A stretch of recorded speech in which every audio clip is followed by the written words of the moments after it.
Welcome to the SalesFirst Sales Smackdown. Hi everyone, Adam Morris here with SalesFirst Recruiting. We are sales experts who meet a lot of people, ask a lot of questions, and find proven performers and culture fits.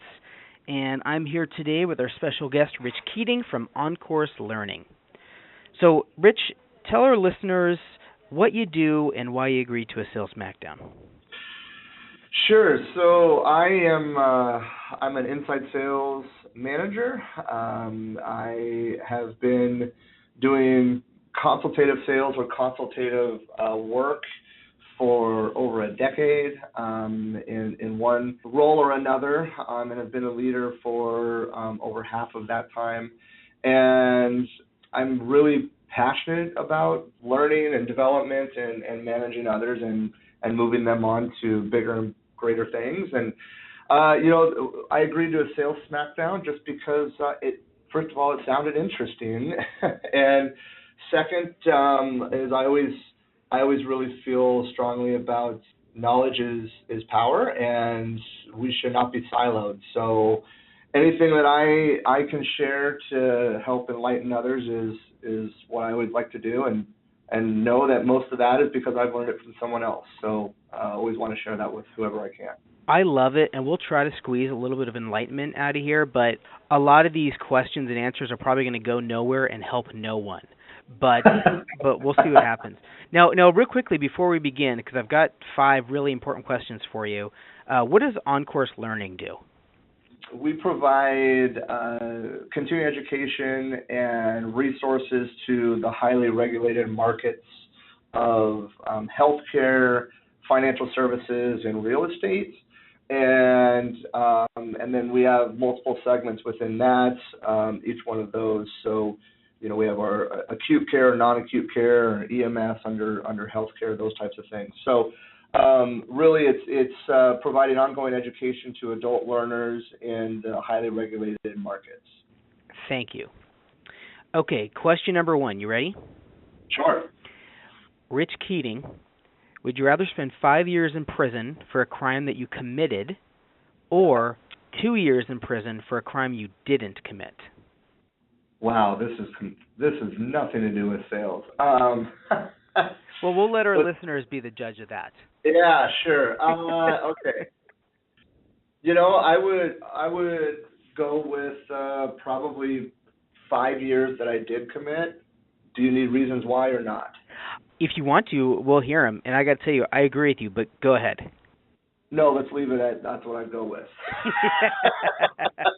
I'll tell you that being falsely accused is maybe my number one nightmare. So I totally agree with your answer. Okay. Great. Every sales leader has some sort of secret sauce interview question. What is your favorite interview question that gives Rich Keating the inside scoop on a sales candidate? Yeah, so this may shock people, but it actually has nothing to do with sales and everything to do with fit. And for me, I always like to start off with, so who am I talking to? In this case, Adam. I'd say so before we get started. I mean, who's Adam? Tell me about Adam.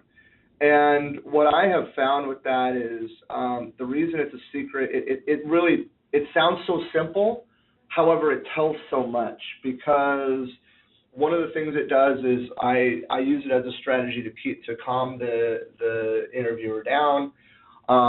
It's an opportunity that I've handed to them on a silver platter to build a relationship with me. How quickly are they able to build that relationship?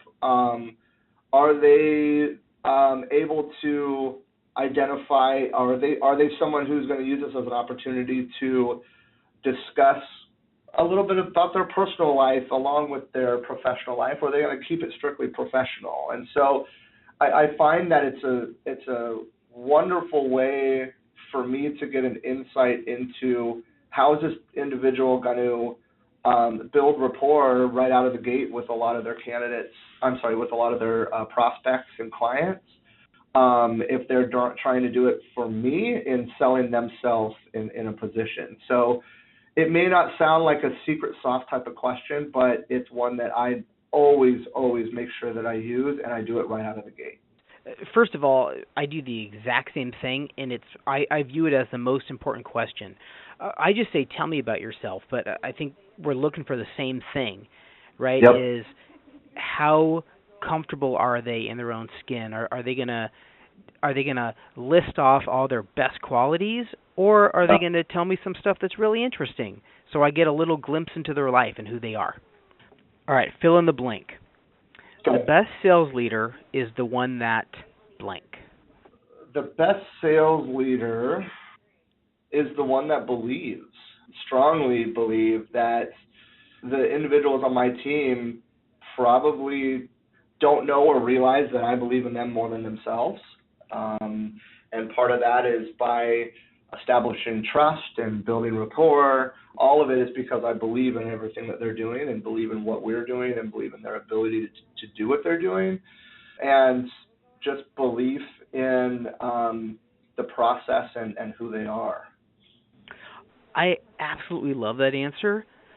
I have been asking this question for almost 7 years, and I'll tell you the answer I've never heard. I've never heard is the one that does a really good pipeline review. It's always a response about motivating and drawing the very best out of their reps. Mm-hmm. What are some of the maybe call it tactics, maybe call it just communication, but what are some of the ways that you draw the very best out of your sales team? Boy, I've always said to those on my team, your business is your business, and so treat it as such. So whether it be that you have a pipeline of 10 people, whether it be you have a pipeline of 700 people, I always tell them that that's your business.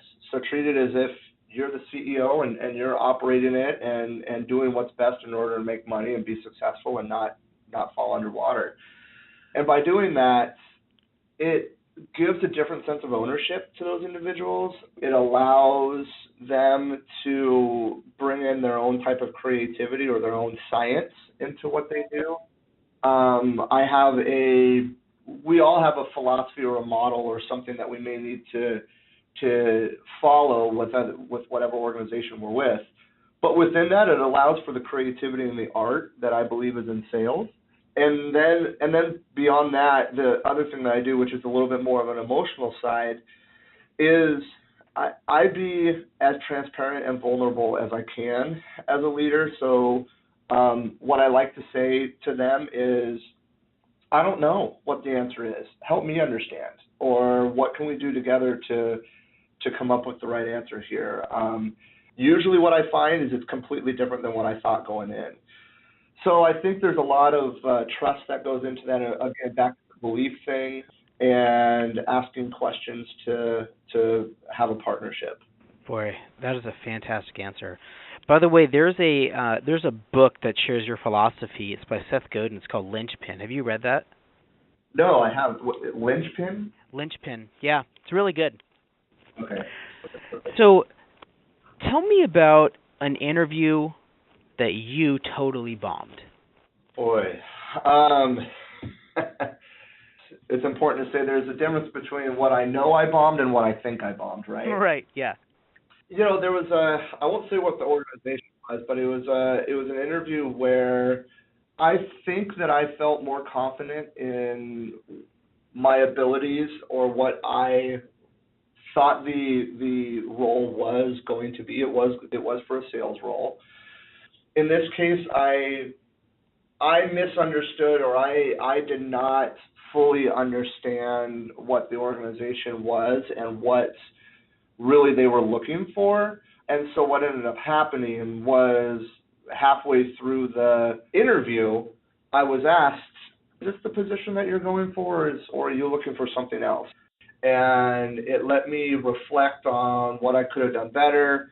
I learned a ton from it. It helped me prep for future positions. And then the other thing that it did was it allowed me to go back and see that organization in a different light and come to find out it wasn't something I would have wanted anyway. So, it definitely was a good thing. I had to do a little bit of an about face or a pivot in the middle of the interview, it allowed me to think through how I even did that, how I was able to not totally crash and burn and walk out like, falling flat on my face. So, yeah. Tell me more about being a learner. What's a big lesson that you learned when you were cutting your teeth as a junior sales professional? Being a junior sales professional, it's really difficult to not get emotionally involved. So it's very easy, regardless of what you're selling or what you're promoting, to feel like to own it all and feel like the reason someone isn't moving forward or the reason they're disappointed in the product or you or whatever is because of something that you did, and that you own that whole quote unquote failure. And so what I've done is I've taken those moments and flipped it on its head and try to identify what did I do well, what did I not do well, and what do I want to sustain. And so I have an acronym I use with my team called KMU, KMU, and it's know your yeses, understand your nos, and have a mission to either understand or know your team, or I'm sorry, not your team, your pipeline. So that M is you don't really want, your maybes. You want to have those in the middle where you don't know if they're a yes, you don't understand why they'd be a no. You want to stay out of that space. And what I found as a junior is I was always in that space. I was always in that middle where I was really emotionally involved. I didn't know my pipeline. I didn't know what I was learning, and I didn't know how I was moving forward. And so I try to keep that middle space pretty clean. Does that make sense? Not only does it make sense, but you actually made me realize something. So in my early days, I was a payroll sales rep for about 3 years. And the amount of restaurants that I boycotted because they didn't do business with me was insane. And I totally didn't get to enjoy like all the amazing restaurants that the Northwest had to offer. And now, of course, I will totally do business with a business that doesn't want to do like I might buy from a business that doesn't want to buy from me, and there's no emotion whatsoever now, where before like I would lose sleep over it. Totally. Yes. Last question, how can our listeners get a hold of you? I would love to connect with people on LinkedIn. That is the easiest place to get in touch with me. It's Rich, and then the last name Keating, Keat as in Tom, ING. Look me up on LinkedIn, connect, shoot me a message. That would be the best way to be in touch. Rich, thanks so much for your time. I had a great time, and I look forward to talking to you again soon. Awesome. Thank you so much, Adam.